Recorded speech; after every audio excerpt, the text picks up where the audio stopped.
Good afternoon and welcome. So thanks for joining.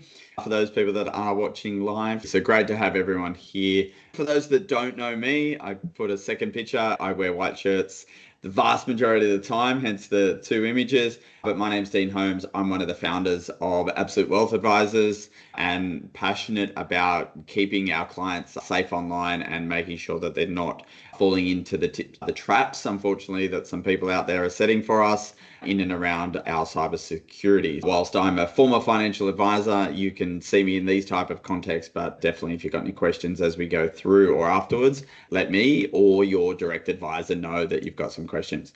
So obviously this is a bit of a general disclaimer from a financial planning perspective. We're not making any investment recommendations or anything like that live today. We're talking about cybersecurity. If you do have any financial planning direct questions, obviously you can go and speak to your advisor around that.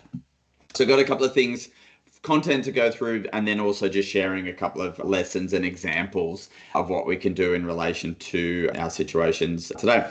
So why this matters is, unfortunately, as we know and I focus on, is that Australians are a wealthy bunch of people, generally speaking, and we are a trusting bunch of people as well at the same time. And so internationally, we're an international target of scammers. The vast majority of scammers are not based in Australia, but obviously targeting that Australian community. So unfortunately, there was over $3 billion lost last in the 2024 financial year, where we've got the full data, and it is growing in terms of the amount of money that's been lost, and it is getting more and more difficult with the rise of AI as well, which will be a little bit of the theme of what we speak to today. We are finding situations where not only previously people's likeness was being used in terms of the start of the scams, and I'll show you one in a moment, but now individuals' voices are being used as part of the scam, as well as in the future, or also today, people's video and likeness is being used at the same time. And so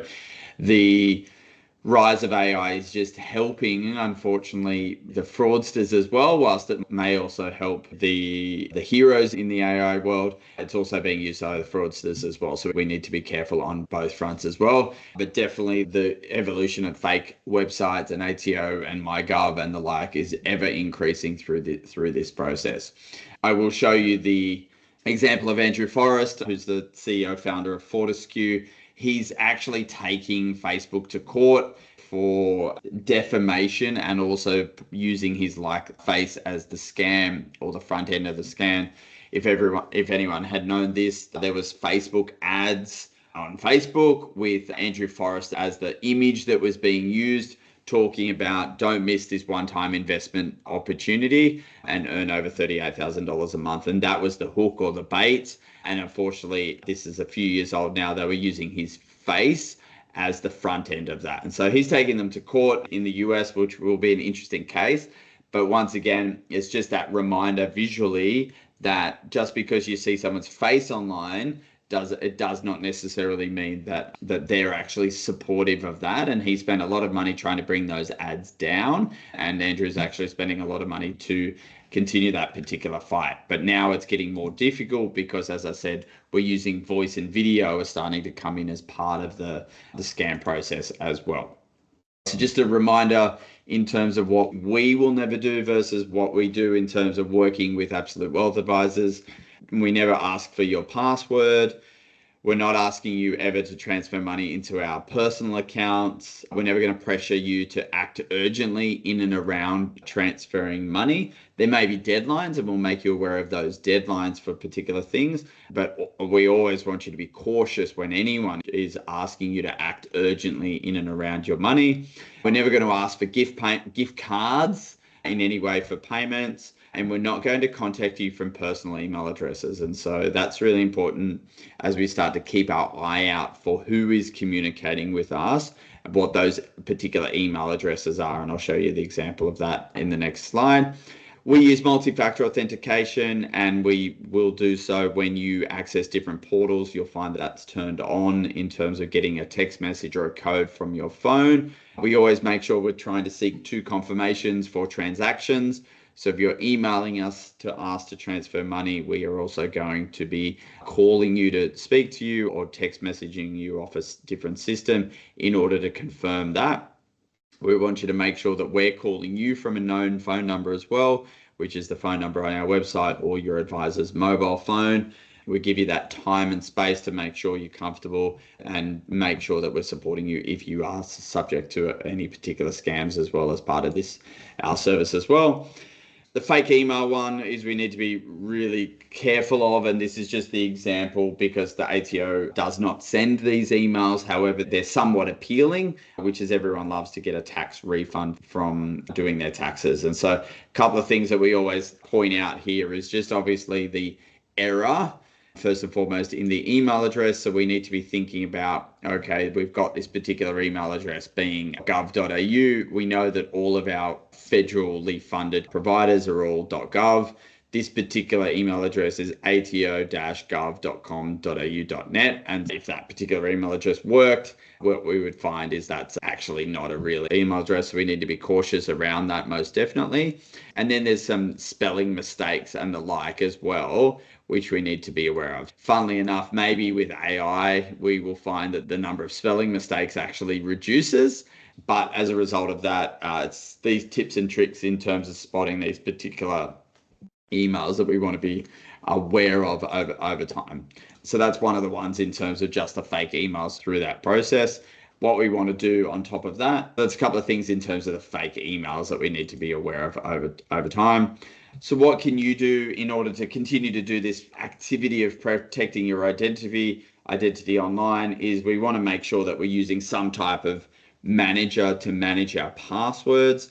That ensures that we have long passwords. Those long, complicated passwords often don't get reused as a result of the fact that they're long and complicated.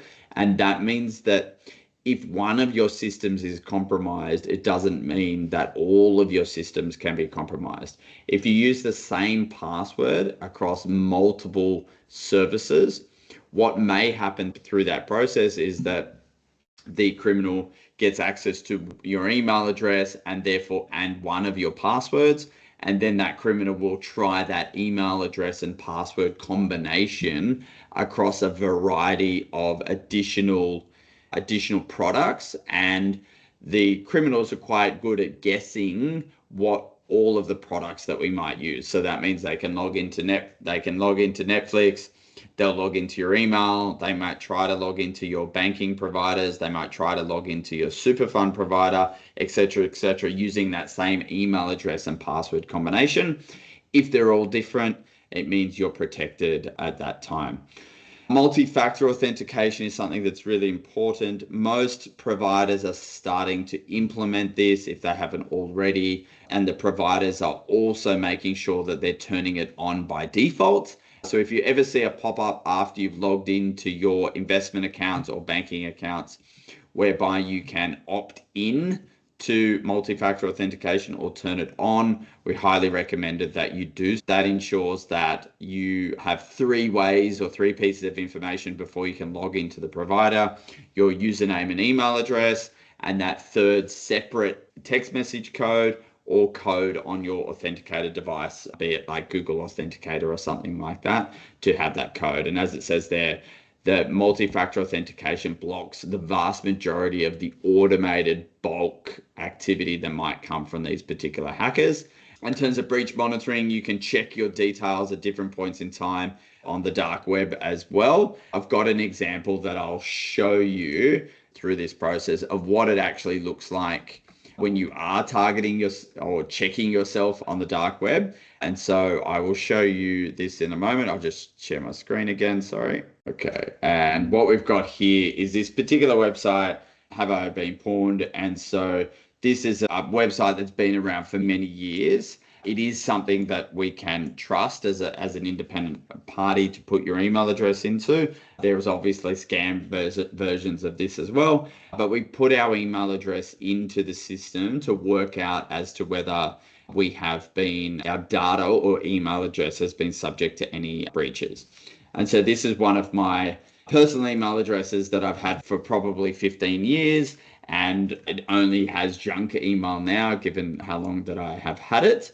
And what you simply do is put your email address in here and hit check, and then it will actually tell you how many times your email address has been subject to the data breach. So therefore you can see the information here going back April 2025, all the way back with different providers, all the way back 2017, 2016 in terms of that. And so what the important thing here is all the way back to Kickstarter in 2014 and July 2008 had a breach. And I obviously had that email address all the way back till then. And so it's, whilst that information might be old for those older things, it just confirms that the knowledge of my email address is out there. If I put in my work email address as a different example, I put my work email address in here and check. Luckily, I'm on 0 data breaches for my work email address. And that's predominantly because I'm not signing up to things like newsletters or the variety of external sites for my personal world, simply for my work world. And often the reasons why we're getting our email addresses is hacked or in these breaches is because we've registered for a variety of things over time, and those things have been tracked. So that's why I do suggest at different points in time to perhaps have a separate email address or to update your email address through that process. So if anyone wants, that's listening in, they can put in the chat what their email address is and I can check it live. Otherwise, I'll put the link into the chat as well. You can click on that link and do that in your own time as well to make sure you check that piece of information as well to make sure your email address is okay. If it's subject to multiple breaches, it's an indication that it may be time, as I keep talking through, to create the dedicated email for your personal/professional world of dealing with important information. So this is the whole thing of creating a separate email address for your banking, your super, your ATO, dealing with your financial advisor and accountant, for example, and you're not using this email address for your Netflix, your shopping, registering for Temu and things like that, because all of those things just increase the chances of things going wrong. Not that there's anything wrong with Temu, but if I was a hacker looking for information, trying to hack into Temu gives me hundreds and hundreds of thousands of email addresses that could then mean that I'm successful in hacking lots of people. So it's a volume game when we think about that. Once again, for your phone as well, this is going a little bit further, but definitely if we think about how you might do your phone strategy, is you may have a different phone number for multi-factor authentication, or you might have a different SIM card. You can have multiple SIMs now in modern phones, which means that who's contacting you on that phone is a smaller community of people. Because I don't know about you, but I often get a scam call on my mobile phone once or twice a week. The phones are getting better at identifying the scam callers. So I use Google phone, but I know the Apples are similar, and they're actually flashing up on the screen now that it's a suspected scam caller. And so you don't have to answer those particular ones through that process. Anyone that really wants to get in contact with you that knows your name and phone number will likely call you. Even if it's coming up scam, they're going to leave a message, and that message is going to identify who they are through that process as well. So a couple of things when we move money that we just need to be aware of. This is with us, but also a variety of other service providers. More and more people keep their one business bank account, so they don't often change banks. However, if they do change banks, they're going to communicate with you lots. So if we moved, Absolute Wealth Advisors moved from NAB to Macquarie, for example, we're going to communicate that a lot of times that we're changing banks. In addition to that, we're not going to close the old account if clients accidentally pay to the old account. But what happens what some successful frauds have been, which is when hackers get access to my email or the lawyer's email or the builder's email and actually send you an invoice from those providers, and that provider invoice goes to you as the customer, but it's got a new bank account detail on it as a result that tricks you. And then that trick means that you're paying to that wrong bank account, even though you got an invoice with the header of the particular provider. So definitely be careful when the bank account details have changed through this process. We're encouraging a process whereby you call the provider and confirm bank account details over the phone. The other change that's happened within internet banking now is that we've finally got a system whereby when you enter the BSB account number and account name into your internet banking, it's actually returning a result to confirm that the bank account name matches what you entered into the bank account number. So if you type in Absolute Wealth Advisors, it's going to confirm that it is Absolute Wealth Advisors, or in our case, the licensee name, which is Paragem, it's going to be confirmed through that process. If the name and your intended business name and what the banking system thinks is a name are remarkably different, that's once again a red flag that you need to do some further research. You can still send the money, which is at your risk. However, you should stop and think at that point in time and go back. Remote access request to your computer. So it's a very common IT help desk support in the business world, where the IT help desk comes in and helps you to fix something on your computer by taking control of your mouse and your keyboard, for example. When you're a consumer, that's actually a very likelihood to be a scam. No one is going to call you and get access to your computer and help you with anything. They're actually calling you, getting access to your computer, and doing things that are the start of a fraud. In order to give someone remote access to the computer, you have to do something, which means you go to a website, you enter in codes, you click on things. So there's lots of lessons or lots of signals to say that you're going through a process that's not normal and definitely not approved. So the only people that should be getting remote access to your computer would be an IT company that you found independently, and you would be paying them for a service or a job that they're doing, okay? No one from Microsoft or Apple or Facebook or Amazon will ever contact you offering any IT support services to get access to your computer. These companies do not offer that service, but that's often a trick that they use, the scammers use, to get access to your computer. Gift card payments and digital currency, Bitcoin payments, are two ways in which scammers are able to take your money and convert it into a alternative money that they can use overseas. So often a scammer that's trying to scam money from you will ask you to buy gift cards. So go down to Woolworths and buy me a $500 gift card to the Apple store, and then read the number to me over the phone or enter it into a chat. Once again, that's not a normal way to pay anyone, but that is a way in which the scammers ask you to pay them to resolve the issue.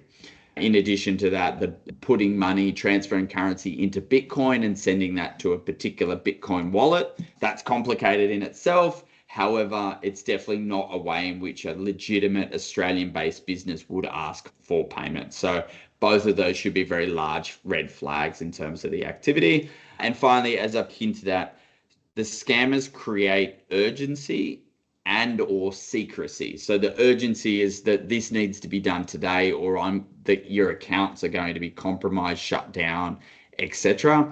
Or in addition to that, they can also focus on making the process secret. So don't tell your spouse about what's going on here.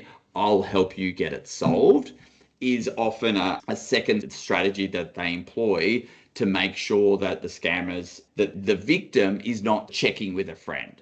Okay, so definitely check with a friend, obviously, through this process. If someone tells you don't tell anyone about it, that should be the hint to actually tell lots of people about it. So make sure that you're thinking about it from that perspective as well. A couple of different things we just need to be thinking about in terms of your physical place is your Wi-Fi is really important in terms of how you're accessing it. People can access your default router.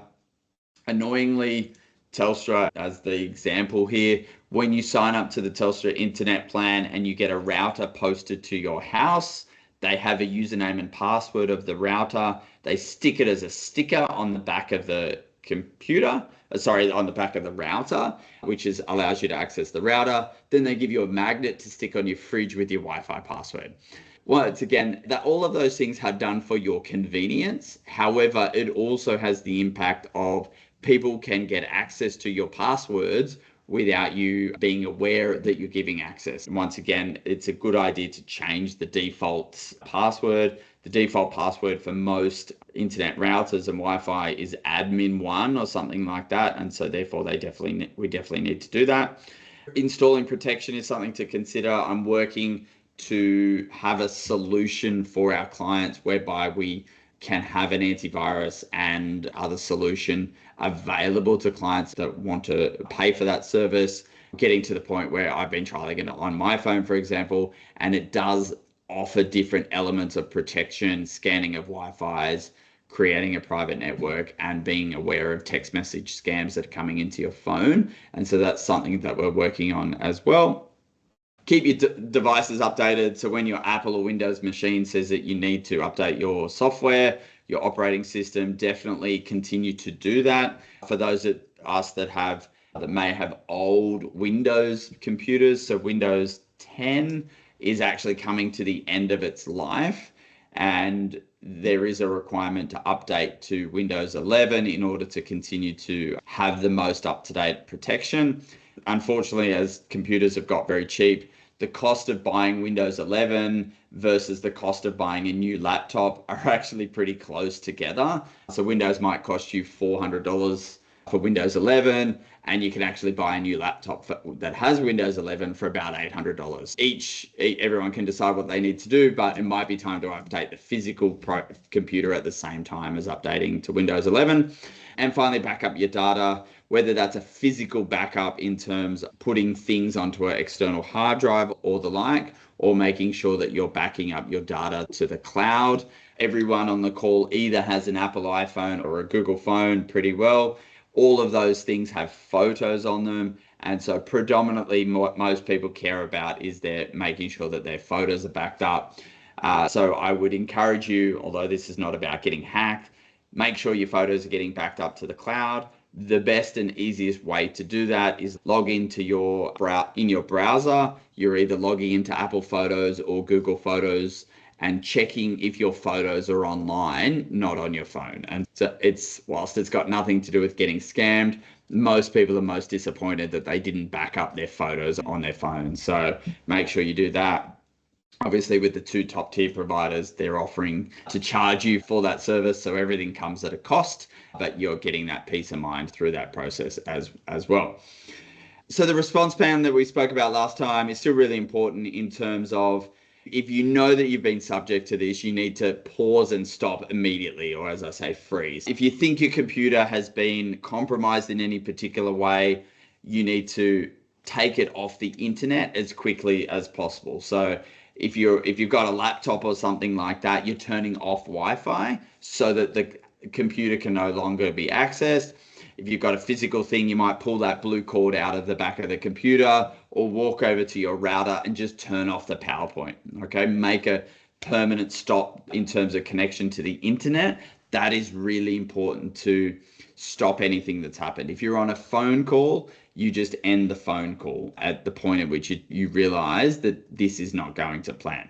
Okay, then you need to go through an exercise of notifying.